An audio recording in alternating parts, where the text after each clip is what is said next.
आता वाजले सकाळचे 5:52 आणि सध्या इथं बंदराची पातळी आहे 7 मीटर. बंदराची पातळी 7 मीटर आहे आणि एका गेट वाट जवळजवळ 7 मीटरची पातळी असल्यावर 12,852 क्युसेस पाणी एका गेट वाट जाते आणि एकूण गेट असे 20 गेट आहेत. तर 12,852 गुणिले 20 म्हणजे इथून 2,57,000 क्युसेस पाणी इथून जाते सध्या. म्हणजे एकूण येणारं पाणी सगळं 3,06,000 पर्यंत आहे. म्हणजे अजून 48,000 पाणी येण्याची शक्यता आहे आणि अजून 48,000 पाणी तुझ्याकडे इथं येणार आहे. सध्याची अपडेट जोगलादेवी सध्याची जोगलादेवीची अपडेट आहे आणि इथून सध्या 20 गेट पूर्ण क्षमतेने चालू आहेत. म्हणजे 2006च्या तुलनेत पाण्याची जी वाढ आहे तर ती कमी आहे का जास्त आहे काय वाटतं आतापर्यंतच्या अपडेट नुसार?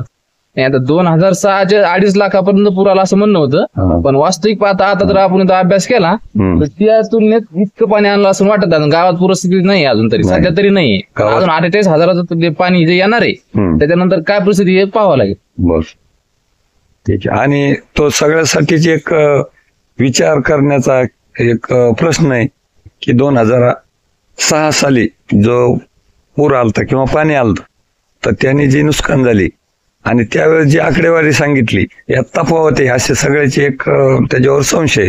त्याच्याबद्दल कसं काय वाटतं? तो एक अजून आता कसं आहे आपल्याला कन्फर्म त्याच्यावर काही बोलता येणार नाही, कारण की आता पहिली किती पाणी होतं हे आपल्याला कन्फर्म माहितच नाही. त्याच्यामुळे आपण आता जुन्या याच्यात काही बोलणार. त्याच्या रेकॉर्ड नुसार 2.5 लाख क्युसेस आहे. 2.5 लाख क्युसेस जर रेकॉर्ड नुसार होतं तर मग आता पाणी यायला पाहिजे होतं.